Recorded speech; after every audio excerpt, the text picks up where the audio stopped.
Encyclopédie de l'Ordre Nouveau, hors série Wallonie, partie 1, par Grégory Buis.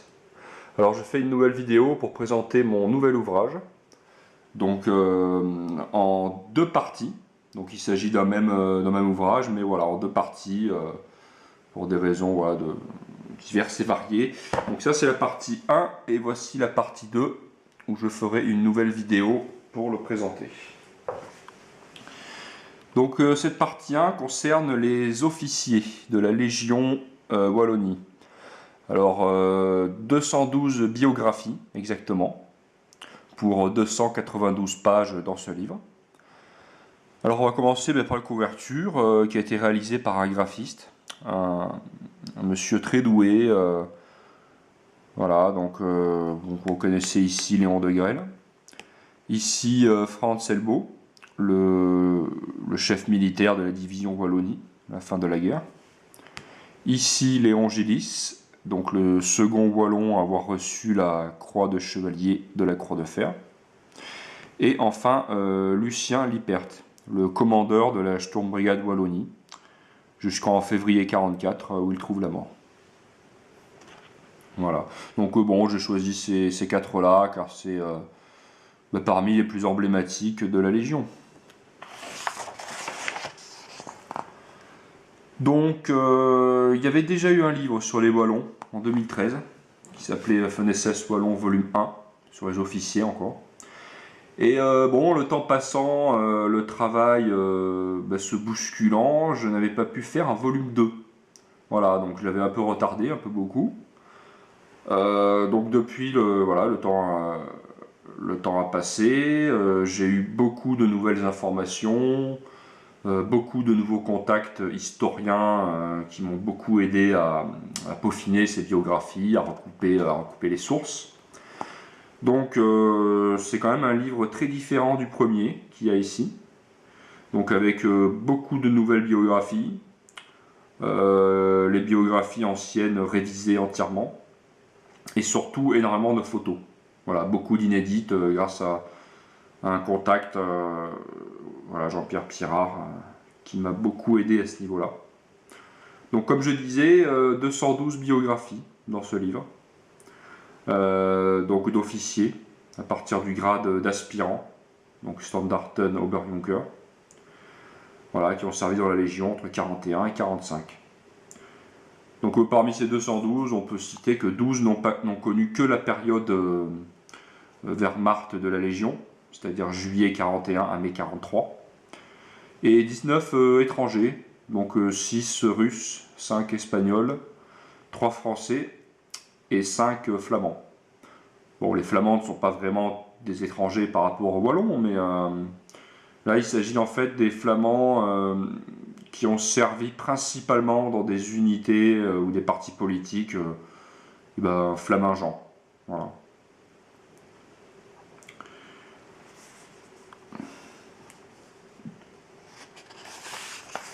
Voilà, donc tableau d'équivalence des grades pour le néophyte.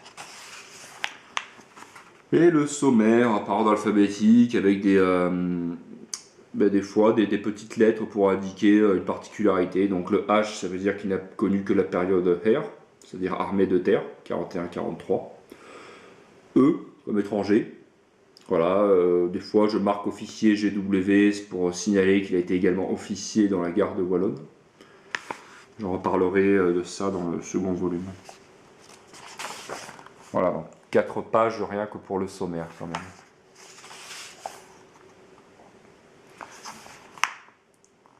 Bon, je ne vais pas vous présenter absolument tous les officiers, mais bon, je vais essayer de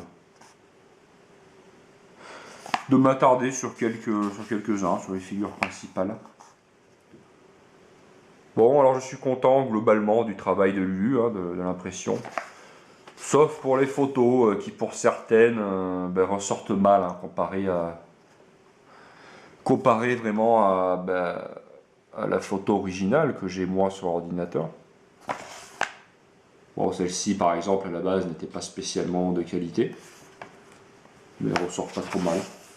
Ça dépend vraiment, comme vous voyez, certaines ressortent plus mal que d'autres, elles ça va, pas de souci.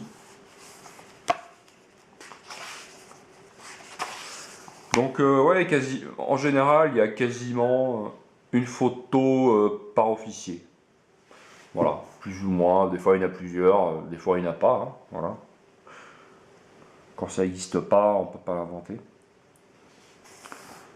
Marcel Bonhiver, une des figures de la Légion, qui a fini chef de compagnie dans la division Wallonie. Et même commandeur de bataillon à la fin de la guerre. On peut le voir ici, troisième en partant de la gauche, c'est-à-dire De Grelle, Lamproie, Bonhiver et Lantier. Voilà, remise de décoration en 1944, après la bataille de Tcherkassy. Camille Bosquion.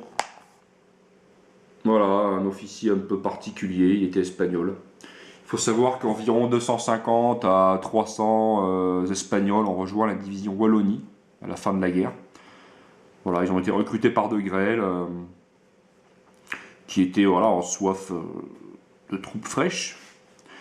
Et ils ont formé une compagnie entière au sein de la division Wallonie, dans le régiment 70. Mais une partie d'entre eux voilà, a quitté la division à la fin de la guerre et ils ont mené leur petite guerre jusqu'à Berlin.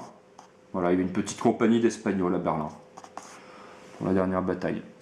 Et je crois que Botté, il en était. Ouais, il a participé à la bataille de Berlin. Bon.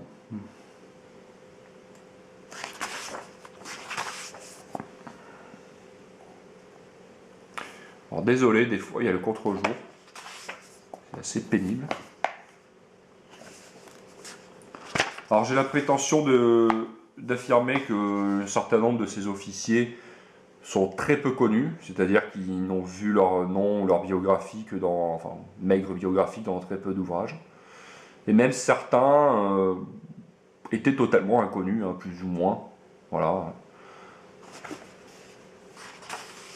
Et aucun ouvrage paru à ce jour n'a listé complètement les officiers de la Légion Wallonie, ni même, enfin encore moins leur biographie complète. Ou qui tente d'être complète pour certains. Voilà. Des fois c'est une biographie assez maigre, mais bon. C'est tout ce qu'on peut savoir.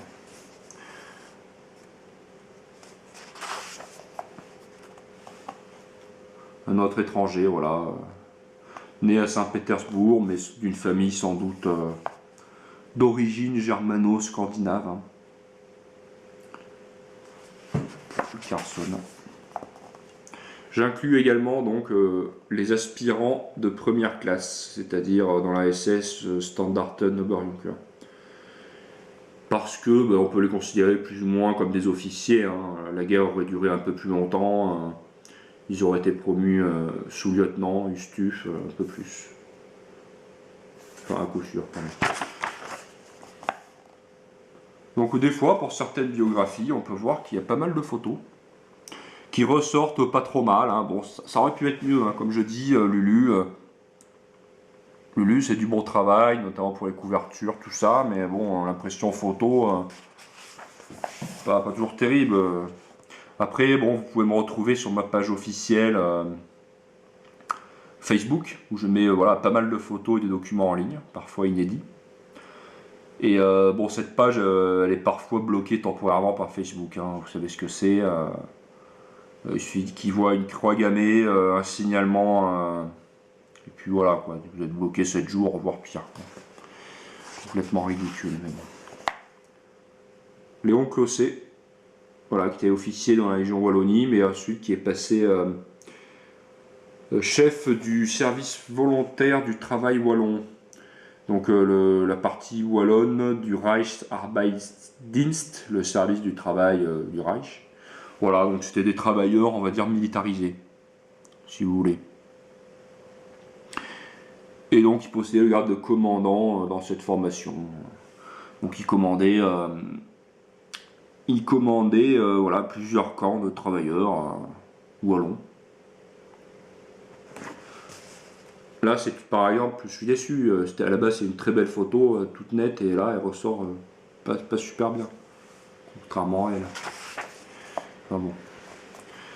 Fernand Collard, bon, petite anecdote, c'est le seul officier wallon à n'avoir jamais servi vraiment, à ma connaissance, dans la Légion Wallonie. Voilà, il a servi dans la division Nordland, la 11e division SS. Voilà, et puis il semble qu'il soit porté disparu en février 1945 en Courlande.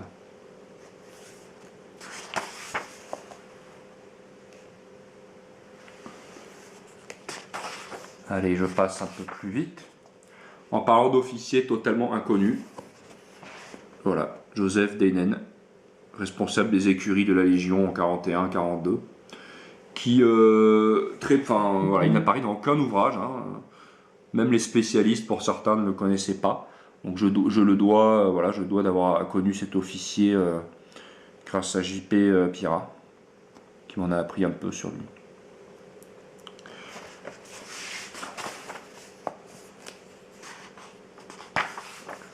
Voilà, ce contre-jour, c'est pénible. Léon de Grelle, qu'on ne présente plus. Bon, il y a une biographie assez large, assez banale, hein. Si vous cherchez une bonne biographie de Grelle complète, voilà, pour tout vous dire, autant acheter un ouvrage spécialisé sur lui. J'ai essayé de faire au mieux.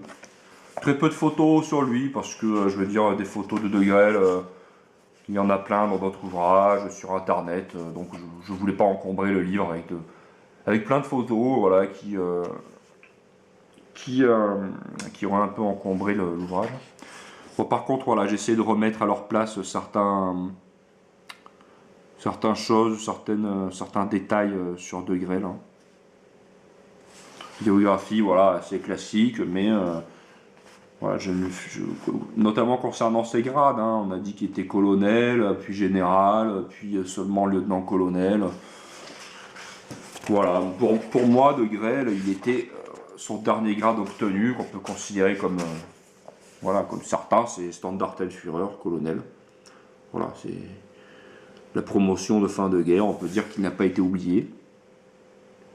D'autres historiens, voilà, que je ne citerai pas, le considèrent Ostubaf, au maximum. Voilà. Bon, après, De Grelle a dit qu'il avait été nommé Brigadeführer, c'est-à-dire général, à la fin de la guerre, le 2 mai 1945, par Himmler.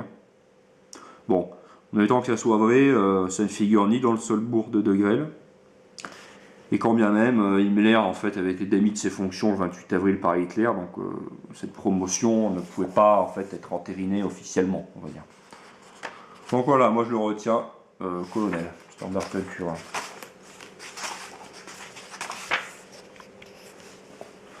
Voilà, donc bon, lui, pareil, un officier que personne connaissait, qui a fini officier dans la division Viking, après avoir servi dans la Légion Wallonie. Voilà, c'était le fils de lui. D'Inglis, Pierre.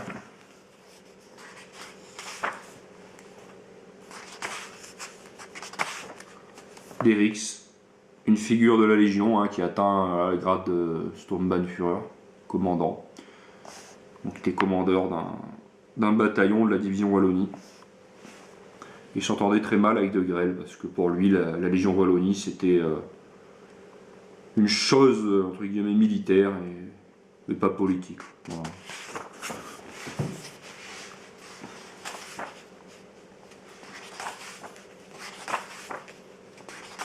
Allez, je passe un peu vite, même si bon, je ne peux pas m'empêcher de m'attarder sur certains, hein, les photos portraits, hein, qui sont vraiment sympas. Là aussi, il y a un portrait qui aurait pu ressortir plus clair, qui ressort un peu foncé. Mais bon, ce genre de photos, je le mettrai en ligne sur ma page, donc voilà, les gens pourront le retrouver. L'aumônier de la Légion et Sturmbrigade Wallonie. Et en tant qu'aumônier catholique, il ne portait pas l'uniforme et les insignes SS, il a gardé son uniforme classique d'aumônier de l'armée de terre allemande. Voilà.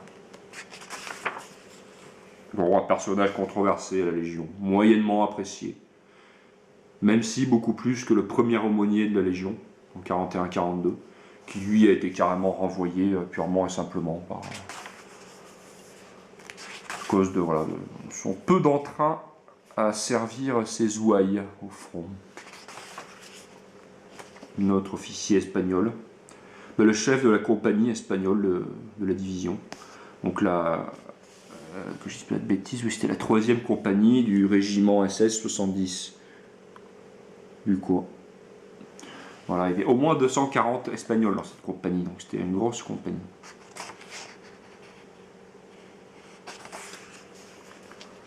Charles Gunnery, Jean-Georges, voilà, un cadre supérieur du parti Rex, du Rexisme. Donc il y en a eu beaucoup hein, dans la Légion, des cadres politiques de Rex ou d'autres, même d'autres entités politiques, ils ont été nombreux. Léon Gélis, le second chevalier de la Croix de Fer, wallon, décoré en août 1944 en Estonie, commandait une pièce de Pâques. Pâques, c'est anti-char. Unité anti-char. Antoine Gombert, voilà, c'est un flamand qui a servi principalement voilà, dans la Légion flamande, mais qui a rejoint la division Wallonie à la fin, muté comme officier d'ordonnance à l'état-major de De Grelle. Roger Degois, l'un des chefs rexistes hein, de la jeunesse rexiste.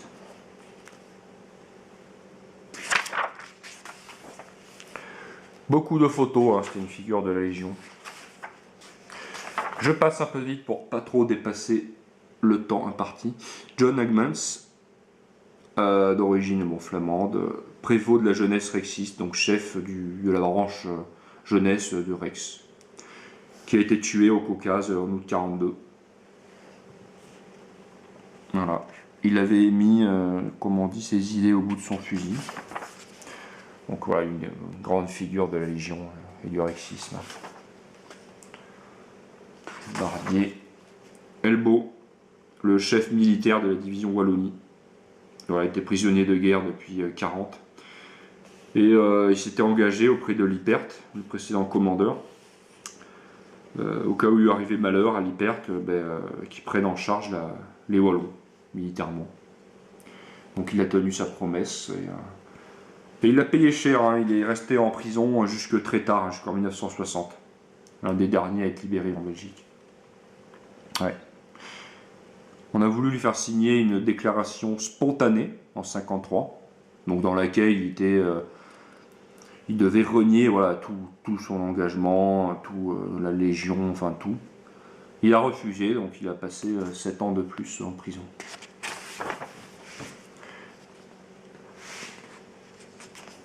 Bon, on n'est qu'à la lettre H, mais bon, au pire, je présenterai la fin de ce livre dans la partie 2 pour le deuxième ouvrage.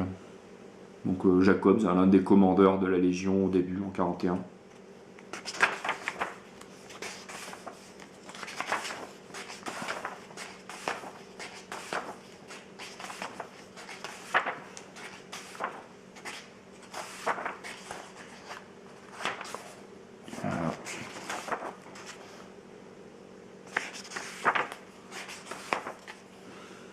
Jacques Leroy, qui était proposé pour la croix de chevalier de la Croix de Fer, et qui après-guerre a été officiellement reconnu par De Grelle et Wastio comme titulaire, mais que les autorités allemandes n'ont pas validé la décoration durant le conflit. Donc on va dire titulaire officieux, quelque sorte. Lippert, commandeur de la Légion Wallonie de 1942 à février 1944, où il trouve la mort durant les combats de Tcherkassy.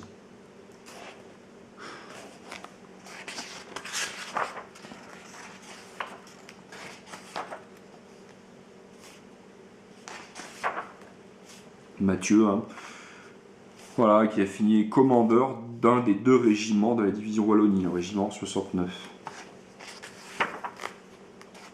Figure de la Légion.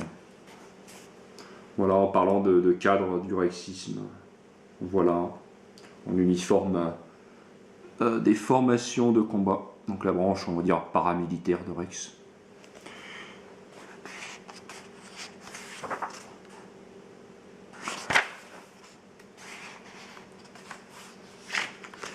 Un officier, par exemple, qui est resté 2 jours à la Légion en 41. Et quand il a appris qu'il fallait prêter serment à Hitler, eh ben, il s'est débiné.